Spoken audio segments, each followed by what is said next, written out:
Hoje quero contar a coisa mais assustadora que já me aconteceu na vida. Talvez isso possa servir para as pessoas que estão começando a alugar, que mudam de casa com frequência ou que se expõem a situações desse tipo. Isso pode acontecer com qualquer um, alugando uma casa ou um apartamento. Sou de Tlalnepantla, no México, e aos 27 anos consegui me permitir sair da casa dos meus pais graças a um emprego que arrumei. Encontrei um bom apartamento no 3º andar de um prédio a 2 quadras da avenida, isso por volta do ano de 2009. Me mudei e passei 2 meses tranquila lá, até que comecei a notar algo estranho. De manhã, ao me levantar para escovar os dentes, minhas gengivas sempre sangravam por serem sensíveis. Então, para mim, era normal ver gotas de sangue no lavatório após escovar os dentes. No entanto, houve uma manhã em que, antes mesmo de escovar os dentes, vi gotas de sangue nele. Revisei minha boca, nariz, mãos, tentando encontrar algum corte ou ferida, mas não havia nada. Pensei que talvez tivesse esquecido de limpar o lavatório na noite anterior e que o sangue era meu. Porém, na manhã seguinte, vi novamente as gotas, mesmo tendo limpado bem antes de dormir. Elas pareciam recém-caídas, mas não conseguia entender de onde vinham. Tudo mudou em uma noite específica. Acordei porque ouvi alguém mexendo em uma caixinha no meu banheiro.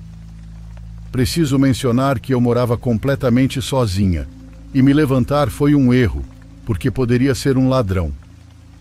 Fui até o banheiro e, mesmo com as luzes apagadas, continuava ouvindo barulhos leves na caixinha. Abri a porta do banheiro de repente e procurei o interruptor da luz. Foi nesse momento que senti um tapa. O impacto foi tão forte que doeu, mas o susto foi maior e acabei caindo no chão. Levantei-me rapidamente e, mesmo na escuridão, pude ver que não havia ninguém no banheiro. Acendi a luz, revisei o lugar de tomar banho e nada. Olhei no espelho e vi a marca de uma mão grande na minha bochecha direita, toda vermelha.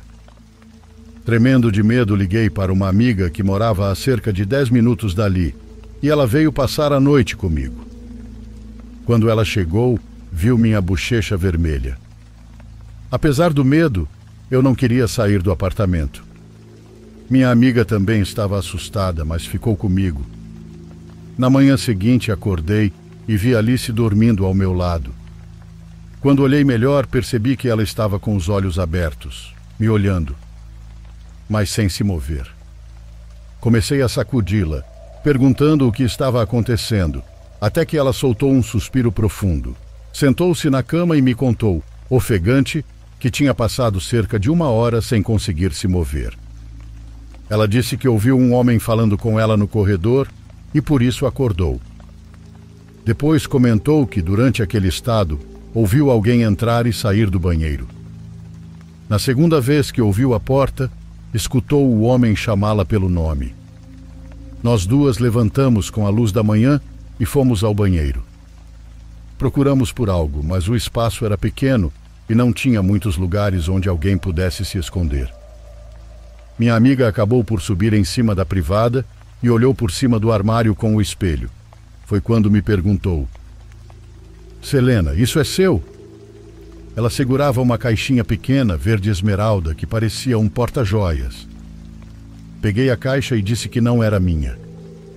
Quando abrimos, descobrimos que era uma urna, e dentro dela havia um pequeno saco com cinzas, além de uma etiqueta com o nome de um homem e as datas de nascimento e falecimento. Não quero dizer o nome aqui, porque me dá muito medo lembrar. Deixamos a urna lá e imediatamente liguei para a proprietária do apartamento. Contei o que aconteceu, ela se desculpou e disse que o nome que mencionei era o mesmo do pai da família que morava ali antes. A família havia deixado o apartamento depois que o pai faleceu ali, por estar muito doente nos últimos anos. A proprietária ficou assustada e naquela tarde veio buscar as cinzas. Expliquei a ela o que havia acontecido e, mesmo com medo, ela guardou a urna e a levou embora. Ela prometeu me ajudar se algo mais acontecesse.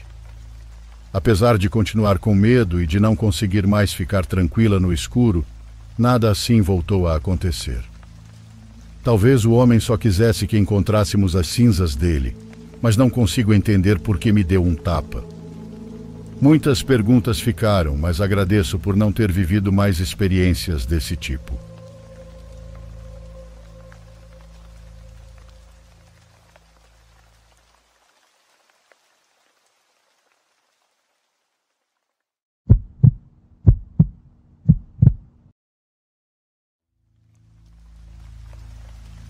Quando eu era criança, tive uma experiência muito assustadora na casa onde cresci. Minha família se mudou para essa casa quando eu tinha uns 4 anos, então eu realmente não lembro nada da casa onde morávamos quando eu nasci. Moramos na casa que chamo de minha casa de infância, dos meus 4 até os 14 anos, ou seja, exatamente 10 anos. Eu amava aquela casa e tenho ótimas lembranças de crescer lá. Nos mudamos para outro estado quando eu estava começando o ensino médio, o que já foi um pesadelo por si só, mas isso não tem nada a ver com esta história. No quintal da minha casa de infância, havia uma casa na árvore. Ela tinha sido construída pelo antigo dono para os filhos dele.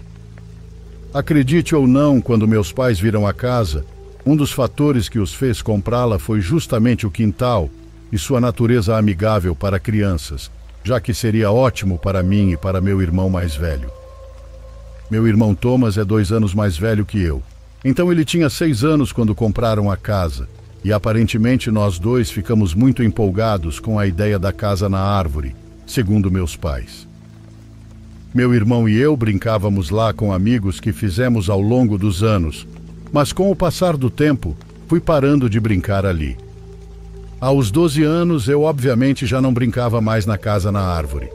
Mas confesso que nessa idade, eu era meio problemático e frequentemente causava problemas para os meus pais. Eu era castigado com frequência e, em geral, fazia birras e havia muito grito na casa. Certo fim de semana, meu pai me castigou novamente por conta de uma reclamação do meu orientador sobre estar fumando na escola. Como um pré-adolescente cheio de raiva, achei que odiava meus pais naquele momento. Naquela noite, me recusei a dormir dentro de casa. Peguei alguns cobertores e travesseiros e fui dormir na casa na árvore. Não era a primeira vez que eu fazia isso e meus pais sabiam. Eles não ligavam. Era minha pequena forma de rebeldia. O que meu pai não sabia é que eu tinha levado meu Nintendo DS comigo, mesmo que eu estivesse proibido de jogar videogames ou assistir à TV. Fiquei jogando por literalmente horas antes de me cansar e finalmente dormir. Acho que só dormi por alguns momentos. Nem cheguei ao sono quando acordei ouvindo uma voz lá fora chamando meu nome. Tony, ei Tony. Ainda estava confuso enquanto despertava. A voz podia ser do meu pai. Tony, você está aí em cima? A voz disse. Tudo que me lembro é que era uma voz grave, de um homem adulto. Não respondi e meu coração começou a disparar por algum motivo. Ouvi os degraus da escada rangerem enquanto alguém subia. E então, na quase completa escuridão, vi alguém colocar a cabeça na abertura do chão da casa na árvore. Eu não conseguia ver o rosto, apenas o contorno da cabeça. Aí está você, ele disse. Respondi. Pai? Mas nesse momento ele parou de responder completamente. Por uns 20 segundos fiquei olhando para aquela cabeça que presumia estar olhando de volta para mim. Estava esperando meus olhos se ajustarem à escuridão, mas algo me dizia que aquilo não era meu pai. Levantei e fui até a janela da casa na árvore, gritando: Pai, o mais alto que pude. Vi a luz do quarto dos meus pais se acender e também ouvi passos descendo apressadamente a escada da casa na árvore. Alguns momentos depois, meus pais saíram correndo pela porta dos fundos e meu pai jurou que não estava lá fora pregando uma peça em mim. Meu tio ainda era policial na época, então meu pai ligou para ele pedindo conselhos e meu tio registrou o incidente no dia seguinte. Não havia muita informação que eu pudesse dar, além de que ouvi a voz de um homem grave, vi o contorno da cabeça dele e ele sabia meu nome. Obviamente, nunca mais passei a noite na casa na árvore. Por um tempo, meu pai achou que poderia ser um dos vizinhos da casa em frente, mas nunca conseguiu provar. Durante anos, sempre que o vizinho me cumprimentava, eu tentava lembrar da voz daquela noite, mas nunca conseguia lembrar o suficiente para comparar. Isso ainda é um mistério muito inquietante na minha mente.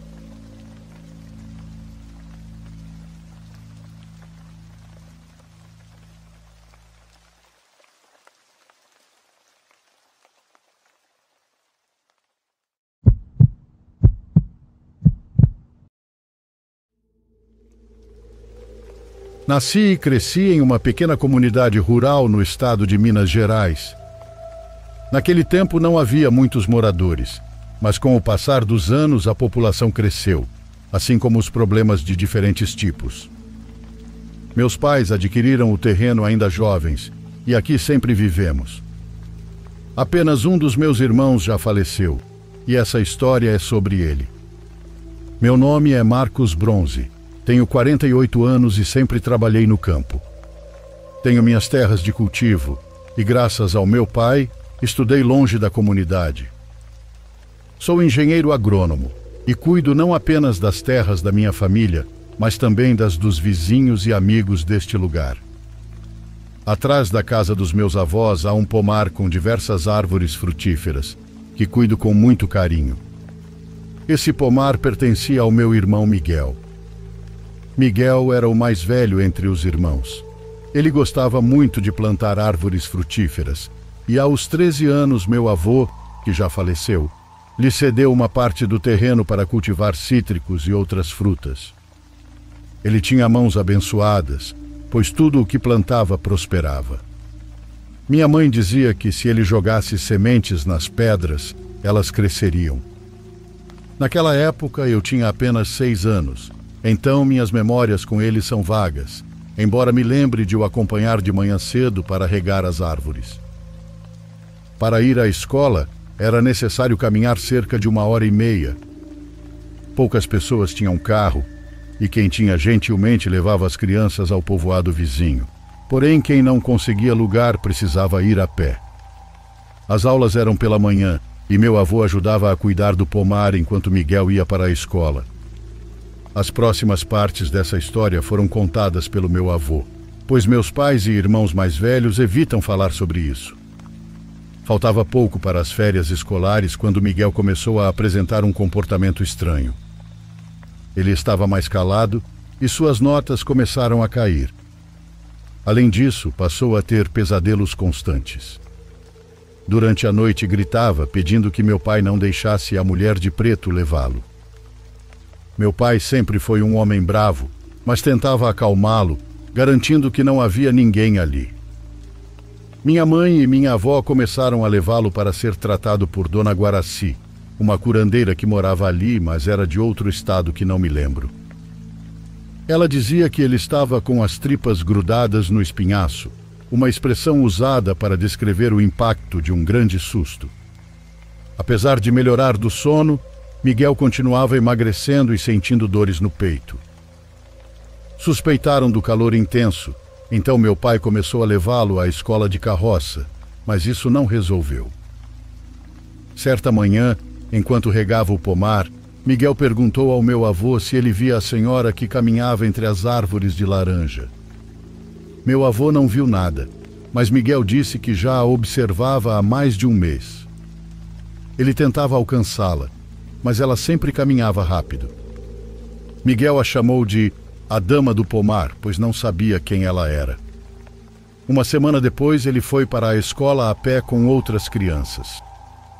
Ao passar pela casa do meu avô, paralisou no caminho, apontando para uma figueira ao lado da estrada. As outras crianças não viam nada. De repente, ele levou as mãos ao peito e caiu de costas. Apesar da ajuda de seu amigo Pedro, Miguel não se levantou. Quando meu avô chegou, já era tarde. Meu avô nunca acreditou que Miguel morreu de problemas no coração, como os médicos disseram. Ele sempre afirmava que o medo que meu irmão sentia havia parado seu jovem coração. Quando encontrou Miguel, viu em seu rosto uma expressão de terror pelo que ele presenciou antes de morrer. Foi meu avô quem fechou os olhos do meu irmão. O funeral foi realizado em casa. Lembro-me das lágrimas da minha mãe, vestida de preto, das mulheres da comunidade com véus negros cobrindo as cabeças, e do meu pai que não se afastava do caixão. Não me permitiram ver meu irmão dentro do caixão, e a parte mais dolorosa foi vê-lo ser enterrado. A terra o cobrindo foi um momento que nunca esqueci. Minha família acredita que a senhora que Miguel via no pomar era a morte. Eu tenho minhas dúvidas, porém nunca duvidei completamente dessa hipótese.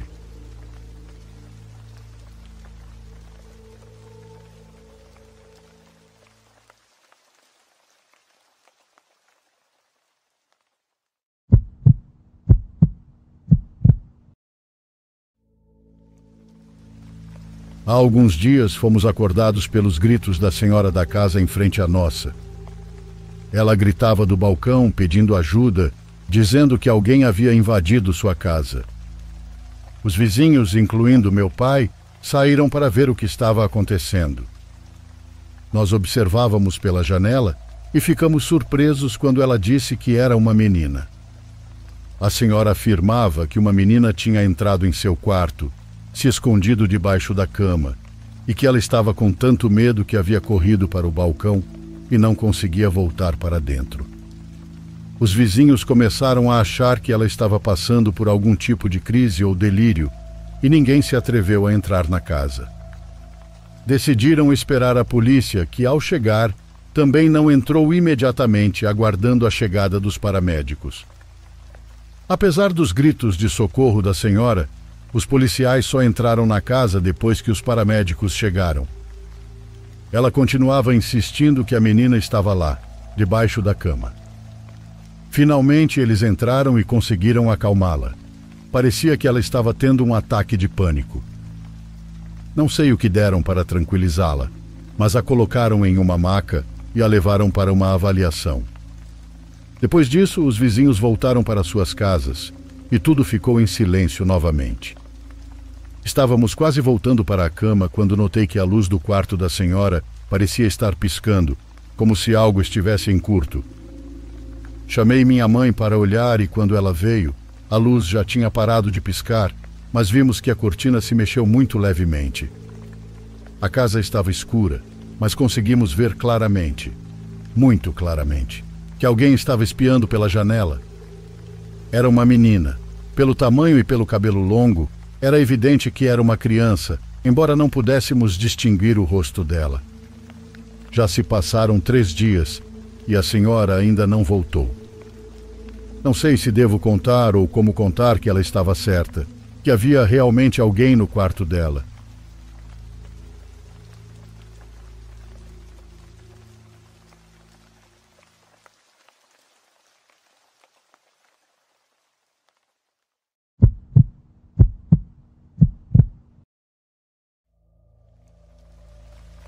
Faz 3 semanas que estou escrevendo meu relato e espero que não tenha esquecido nada. Então vamos lá. Desde pequeno sinto uma curiosidade quase insaciável pela morte e pelo que há além dela. Enquanto meus amigos sonhavam em ser astronautas ou jogadores de futebol, eu passava horas lendo livros sobre medicina forense, taxas de mortalidade e teorias sobre a vida após a morte. Então, já adulto, quando recebi uma oferta para fazer estágio em um necrotério, soube que era meu bilhete de entrada para esse mundo que tanto me fascinava. No dia do meu primeiro plantão, cheguei com uma mistura de emoção e nervosismo. O necrotério ficava na ala traseira de um antigo hospital da cidade, um prédio com sua própria história. As paredes estavam desgastadas, cheias de manchas, e o cheiro de desinfetante se misturava com um leve odor que ficava mais forte à medida que eu me aproximava da entrada. Franzi o senho, mas continuei em frente. Ao entrar, fui recebido pelo diretor, o Dr. Leonel Montoya, um homem idoso, de cabelos grisalhos e um olhar intenso que parecia enxergar a alma. Bem-vindo, ele me disse, estendendo a mão. Aqui as coisas são um pouco diferentes. Preciso que saiba disso. Trabalhamos em um lugar especial. Vou ensinar as regras e, se segui-las, tudo ficará bem. As regras já pareciam estranhas desde o início. Nunca pergunte sobre os cadáveres. Não investigue sobre as vidas que levaram e, o mais importante, nunca, jamais, fale com eles. Soava como uma advertência tirada de um filme de terror, mas como eu era novato, decidi guardar minhas dúvidas e seguir o conselho ao pé da letra. Os dias seguintes foram uma mistura de emoções, de assombro e horror. Nas primeiras semanas, eu me encarregava apenas de tarefas básicas: limpar o local, ajudar a preparar os corpos e aprender a usar os equipamentos. Observava os rostos de homens, mulheres e crianças que haviam cruzado para o outro lado, cada um com sua própria história trágica, que eu jamais conheceria. Uma noite, enquanto revisava documentos na sala de autópsias, ouvi um ruído sutil como um sussurro. Me virei rapidamente, mas não havia ninguém. O necrotério estava em completo silêncio. Voltei a me concentrar no trabalho, mas o sussurro persistiu. Olhei ao redor novamente e então notei que uma das mesas de autópsia parecia se mover levemente. A tensão no meu peito aumentou, acompanhada de uma sensação de inquietação que me invadia. Antes que eu fizesse qualquer coisa, recebi uma ligação do escritório do Dr. Montoya. Ele falou sobre um novo caso que havia chegado. Uma mulher de meia idade, vítima de um acidente de carro. Certifique-se de lidar com isso com cuidado, disse ele. É um corpo complicado, diferente. As palavras dele me deixaram inquieto, mas não questionei, exatamente como ele havia me instruído. Naquela noite, enquanto preparava a sala para a autópsia, o ar ficou pesado, quase denso. Quando finalmente abri o saco do cadáver, o que vi caiu sobre mim como um peso esmagador no peito. A mulher tinha um rosto sereno, mas havia algo em suas feições que me perturbava.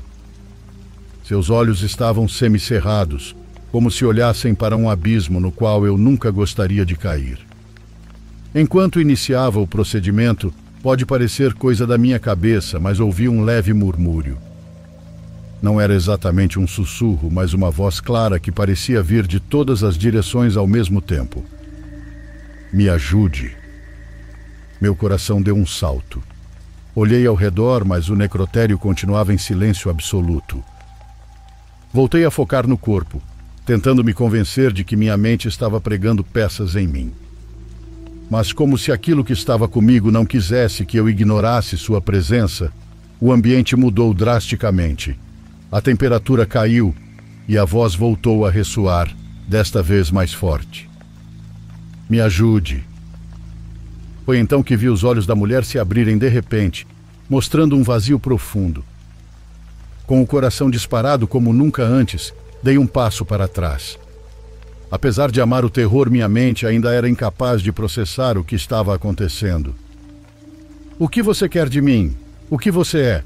Balbuciei, ignorando tudo o que o Dr. Montoya me disse. Ouvi a mulher murmurar. Não esqueça o que eu fiz. O necrotério ficou ainda mais escuro e o ar se tornou sufocante. Em um instante, o silêncio foi interrompido pelo som de passos no corredor. Assustado, me virei e vi meus colegas de trabalho me observando com expressões sérias. Eu estava perdido, em completo pânico. Ei, o que está acontecendo com você? Lorenzo me perguntou. Ela falou comigo. Respondi, apontando para a mulher na mesa. Os rostos dos meus colegas ficaram ainda mais sérios após minhas palavras. Depois de um segundo de silêncio, um deles disse: Você não deveria ter olhado diretamente para ela, muito menos respondido. Agora você sabe o que eles sentem. Agora você está marcado. Obviamente eu não entendia a que ela se referia, mas estava assustado demais para perguntar. No fim daquela noite, voltei para casa sentindo-me como um prisioneiro da minha própria mente.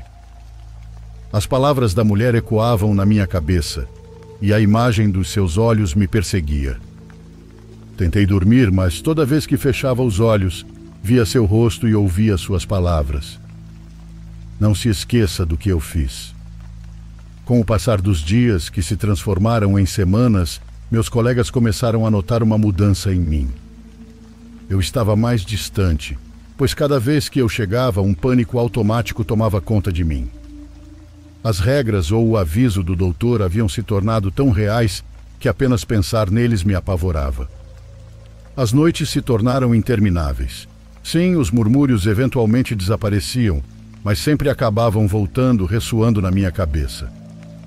Um dia, enquanto limpava, o doutor entrou na sala. "Você está diferente", comentou ele. "Tem dormido bem?"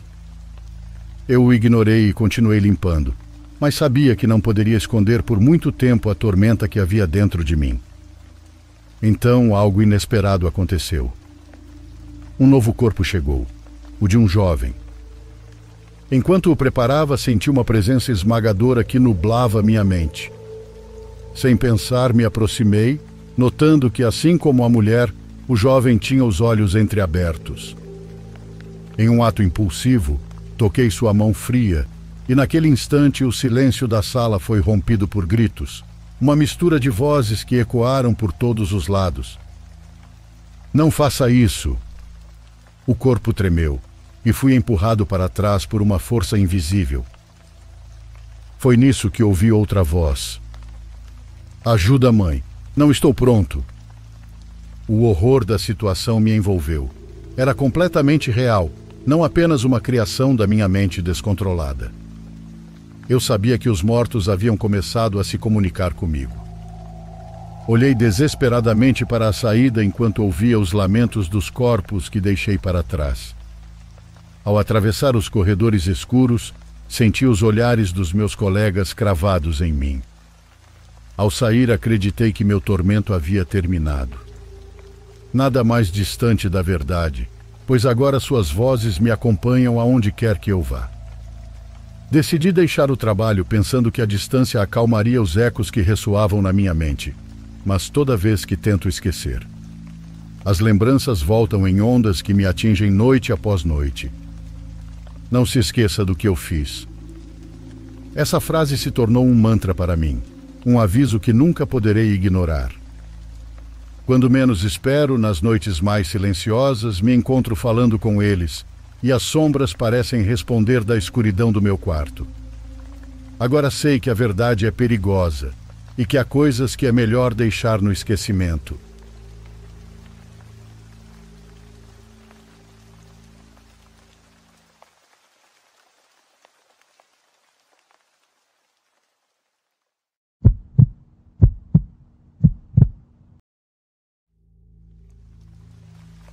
Eu tinha acabado de me mudar para os Estados Unidos para cursar Direito e rapidamente fiz algumas amizades, Ana e Lisa, que também eram da Espanha.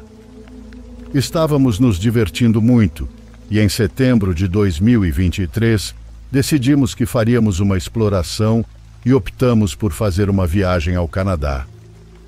Éramos 4 pessoas e iríamos dirigir ao redor do Lago Ontário e voltar para Nova York através do norte do estado. E tudo correu super bem até a nossa última noite. Para a nossa última noite, alugamos uma cabana em uma área remota na floresta. Estávamos a cerca de meia hora de Harrisburg, quando Lisa e eu decidimos passar uma noite nesta cabana para ficar mais próximos da natureza, já que é difícil com nossa rotina habitual. Era um lugar super antigo e não tinha água encanada nem luz. Tanto Lisa quanto eu tínhamos experiência com sobrevivência na natureza na Europa. Eu mesma fui escoteira durante toda a minha vida e até fui líder por um tempo.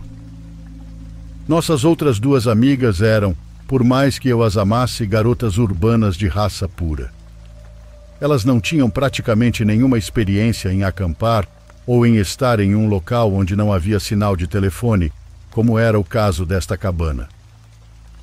Estávamos dirigindo o dia todo para chegar lá, e quando chegamos ao início da floresta, já passava das 22 horas. Estava muito escuro naquela noite, e enquanto dirigíamos para este lugar, perdemos a conexão com os GPS. Tive que dirigir até a cabana por intuição, esperando o melhor enquanto tentava dirigir com segurança naquelas trilhas lamacentas. No caminho para lá, Ana e Charlotte estavam na parte de trás do carro, e no momento em que perderam o sinal, ficaram muito inquietas durante o resto da viagem. Enquanto dirigia na escuridão da floresta, todas vimos uma fogueira, mas não havia casas nem pessoas por perto. Apenas uma fogueira. Isso nos assustou, pois já estávamos bem distantes e já era muito tarde. Chegamos ao final da trilha e percebemos que havíamos tomado a trilha errada em um cruzamento antes. Então me virei e voltamos. Meia hora depois e mais algumas trilhas erradas, finalmente chegamos ao nosso destino, pois finalmente pudemos ver o primeiro vislumbre desta cabana esquecida por Deus no meio do nada.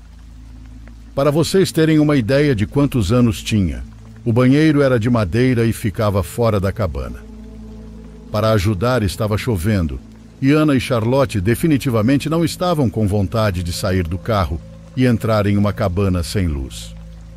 Então Lisa e eu deixamos as luzes no carro acesas e entramos na cabana enquanto usávamos as lanternas do telefone para verificar o lugar e ver se conseguíamos encontrar algumas lanternas antigas. Acabamos por achar 2 lanternas e verificamos se conseguiríamos acender a lareira, o que não pudemos porque toda a madeira lá fora estava molhada de chuva. Então, com 2 lanternas velhas e um pequeno fogo improvisado que consegui acender no fogão, entramos todas na cabana e comecei a fazer um macarrão para nós. Enquanto isso, as meninas preparavam as camas e fechavam as janelas, pois estava muito frio. A cabana tinha uma pequena escada que levava a um quarto elevado, com uma cama onde caberiam as 3 meninas. Já eu dormiria lá embaixo numa cama muito velha. Enquanto preparava o macarrão, Ana veio até mim sabendo que tanto Lisa quanto Charlotte não gostavam de ouvir nada assustador. Ela me disse que tinha visto um antigo cemitério no meio da floresta no caminho para a nossa cabana, que ela também tinha visto uma figura andando por lá. Eu sinceramente ri disso. Não me considero uma grande crente em coisas paranormais, pois tenho medo dos vivos. Porém, sendo da Espanha, levamos as promessas muito a sério, e jurar a Deus é um juramento muito sério para nós. E ela jurou por Deus que não estava mentindo. Eu disse a ela então que acreditava nela, mas não havia necessidade de entrar em pânico, pois eu trancava todas as portas quando íamos dormir. Disse que se fosse uma pessoa não iria entrar, e se fosse realmente um espírito, Deus nos protegeria. Comemos o macarrão, alguns marshmallows e cada uma tomou uma cerveja. As meninas estavam ficando meio cansadas, então foram dormir. Eu, com a minha última cerveja, decidi apenas me sentar lá fora e observar a chuva, pois gosto muito de ouvi-la. Sentei-me com minha cerveja e não conseguia ver uma única luz ao longe, porém eu apreciei muito isso, ainda mais vindo da cidade de Nova York. Liguei minha lanterna e não havia realmente nada para ver além de muitas árvores e um pequeno riacho um pouco mais ao longe. Tudo que eu conseguia ouvir era o vento, a chuva e a água correndo no riacho. Isso foi até que eu ouvi o que descreveria como um rugido estranho. A primeira coisa que me veio à cabeça foi um urso, mas eu havia pesquisado bem antes da nossa viagem e sabia que os ursos eram muito incomuns nesta parte do estado. Eu também sabia que o rugido de um urso não soaria assim. Fiquei assustada, mas não muito. Continuei examinando o resto da floresta até onde conseguia ver da varanda. Foi então nesse momento que vislumbrei uma figura. Estava escondido na linha das árvores. Eu estava olhando para aquilo. Tinha pelo menos 1,80 m e estava bem escondido, misturado com as árvores. Vi o que parecia 2 olhos grandes brilhando no reflexo da minha lanterna. Eu não tinha certeza do que era aquela distância, mas não era um urso. Estava em pé, parecia ser peludo e tinha braços muito longos. Olhamos um para o outro por provavelmente não mais que 5 segundos. quando ele desapareceu atrás de uma árvore e ouvi outro rugido. Foi então que fiquei arrepiada. Esse foi o catalisador para eu entrar o mais rápido que pude, trancar todas as portas e fechar todas as cortinas. Rapidamente fui para a cama e disse a mim mesma que certamente era apenas minha mente exausta. Depois de mais ou menos 1 hora, me acalmei e finalmente adormeci. O resto da noite transcorreu sem intercorrências, e na manhã seguinte, quando levantei, o tempo parecia ter melhorado bastante. Já estava até ensolarado. Pelo que pude ver, a floresta estava calma e linda, sem avistar nenhum animal ou qualquer coisa anormal. Tomamos um bom café da manhã naquela manhã e partimos de volta para Nova York. E assim termina a história daquela noite. Nunca falei sobre o que vi, porque sei que as outras meninas não gostariam de ouvir.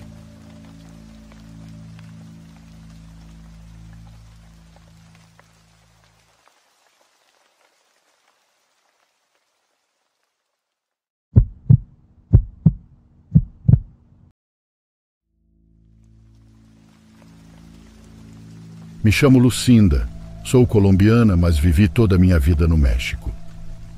Eu tinha 12 ou 13 anos quando meus pais decidiram organizar uma viagem à praia. Éramos 3 famílias que fariam a viagem. Nós e 2 colegas de trabalho do meu pai, o Sr. Martínez com seus filhos e o Sr. Branco com sua esposa. A viagem seria longa, cada família iria em seu próprio carro, então decidimos passar a noite em um vilarejo de Jalisco, onde um conhecido do Sr. Martínez era dono de um hotel e de um cinema.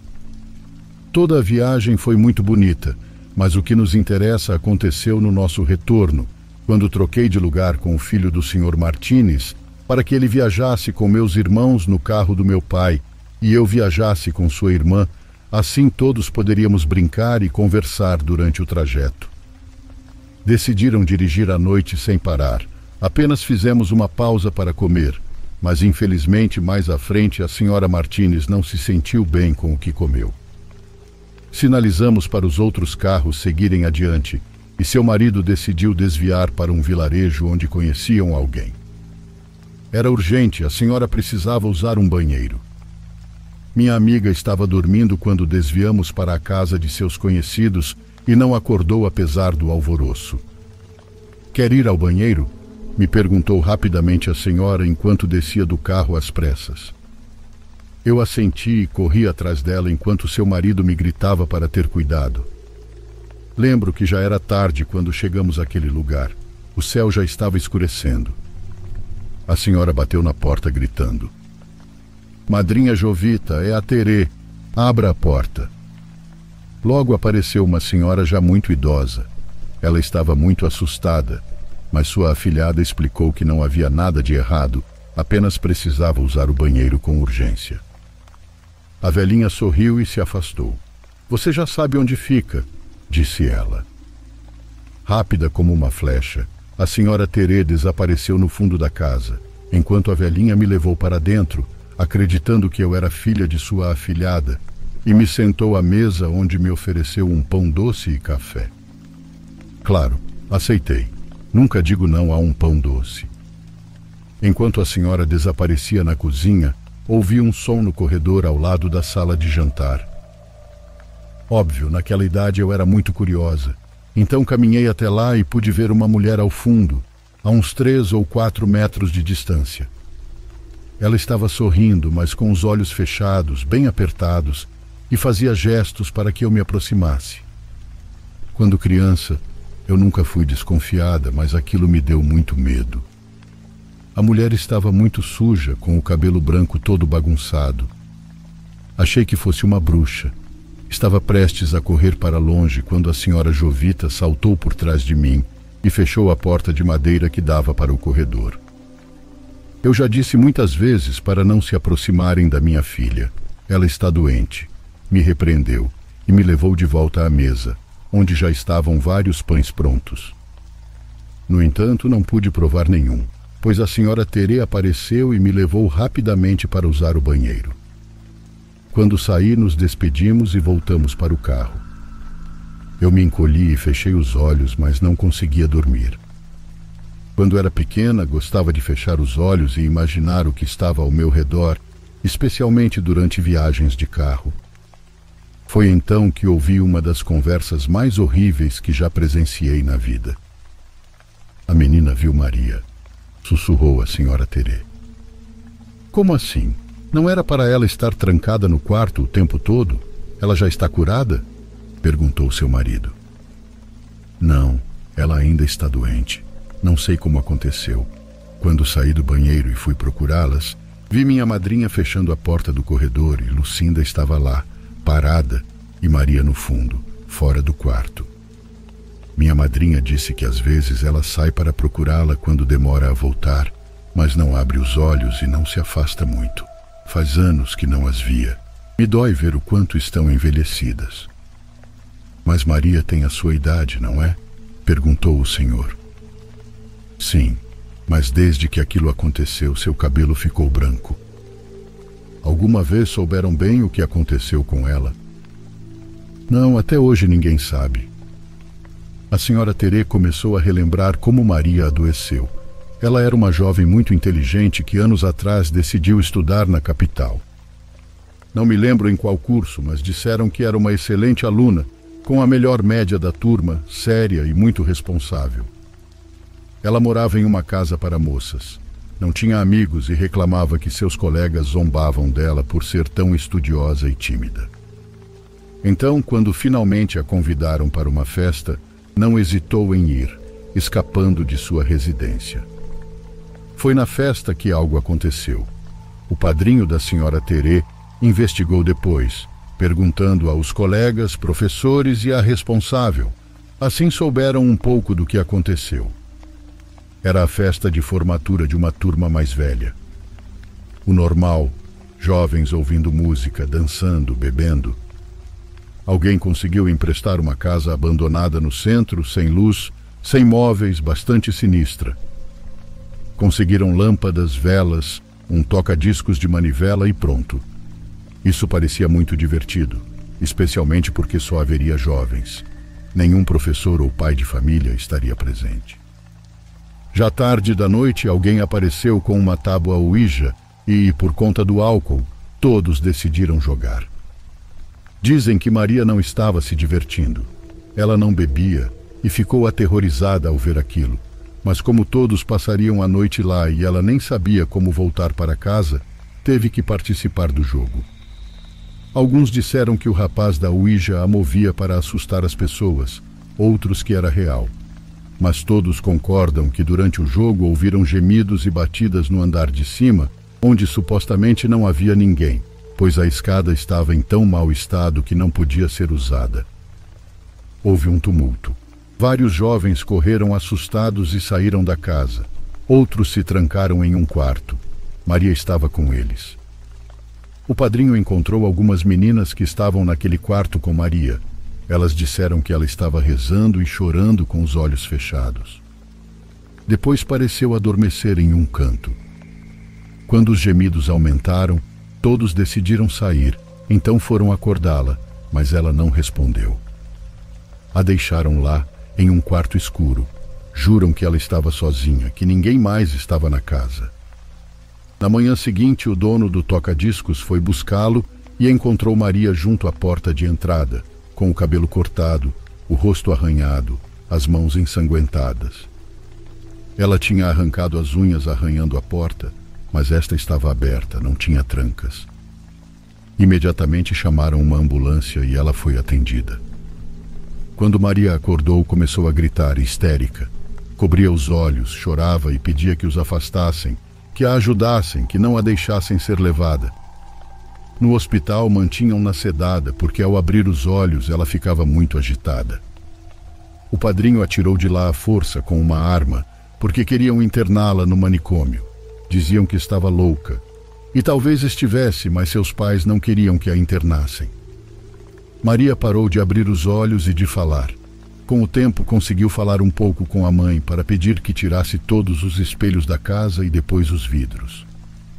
Acabaram tirando de seu quarto tudo o que refletisse algo: plástico, madeira, piso, metal. Até para beber água ou qualquer líquido, ela tinha que estar sempre de olhos fechados.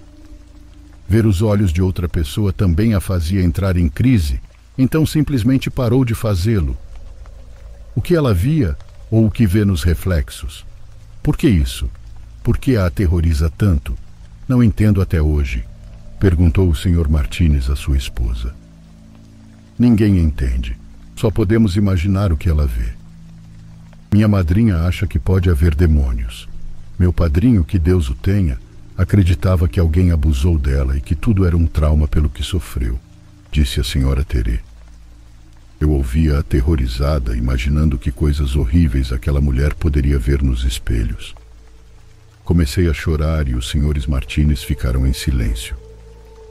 Teve um pesadelo? Perguntou a senhora Terê. Sim, menti para que não soubessem que ouvi tudo. Desde aquele momento comecei a sentir medo dos espelhos, de qualquer reflexo que via, mesmo pelo canto do olho, e comecei a cobrir com uma colcha o enorme espelho que havia em frente à minha cama. Assim passei muitos anos. Hoje ainda tenho medo de ver reflexos no escuro, mas também sinto uma enorme tristeza ao pensar naquela mulher que viveu um trauma tão grande que a condenou a viver trancada em si mesma. O que será dela? Ela tinha quase a mesma idade da minha mãe, e isso é que mais me deixou triste.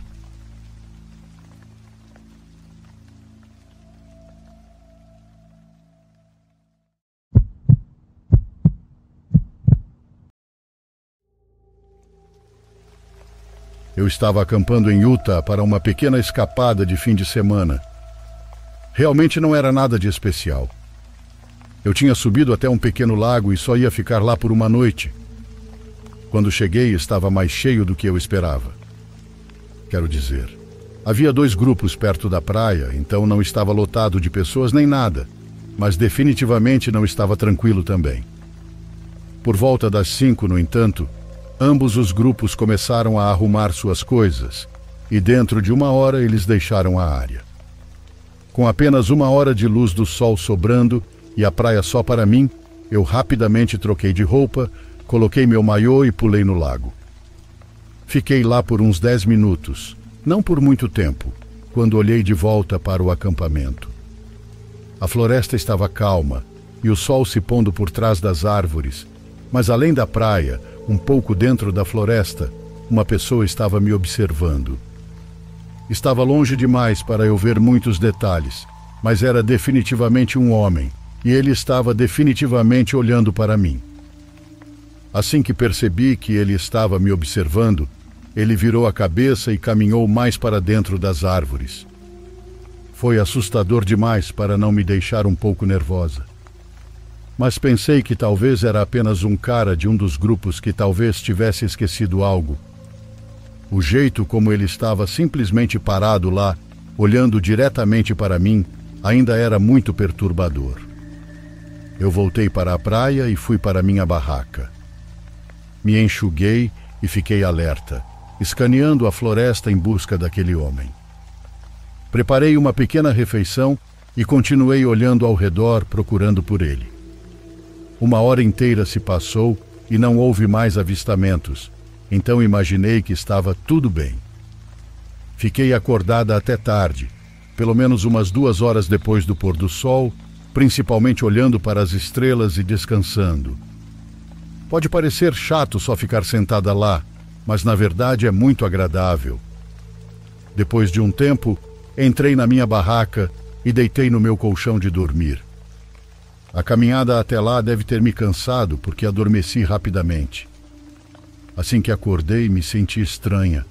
Não sabia por quê. Era o meio da noite e estava completamente escuro dentro da barraca. Tudo o que eu podia ouvir eram os insetos cantando lá fora e uma brisa calma soprando contra as paredes de tecido. Fiquei deitada ali por um tempo, talvez uns 30 segundos com os olhos abertos, mas sem conseguir ver nada.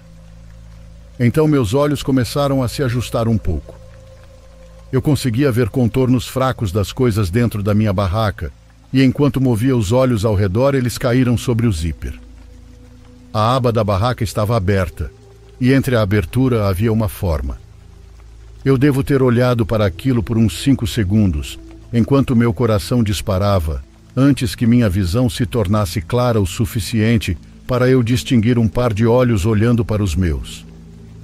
A adrenalina correu por todo o meu corpo e meus instintos assumiram o controle. Eu peguei minha lata de spray de urso que estava ao meu lado e disparei direto na abertura. Ele gritou muito, e eu ouvi seus passos se afastando da barraca enquanto eu começava a lacrimejar e a tossir. Eu procurei na minha mochila pelo meu canivete, então pulei para fora, completamente preparada para lutar pela minha vida, mas o homem tinha sumido. Eu nem sabia para qual direção ele tinha ido, mas não perdi tempo. Me apressei para juntar minhas coisas e usei meu GPS portátil para me guiar de volta ao carro sem precisar seguir a trilha. Chamei a polícia para vir me buscar, porque naquela altura meus olhos estavam queimando por causa do spray de urso. Eles não encontraram nada, mas não sei o quanto eles procuraram. Quem quer que fosse, e o que ele queria, eu honestamente não sei. Mas com a imagem daquele cara olhando para dentro da minha barraca gravada na minha mente, eu não vou acampar de novo por um bom tempo.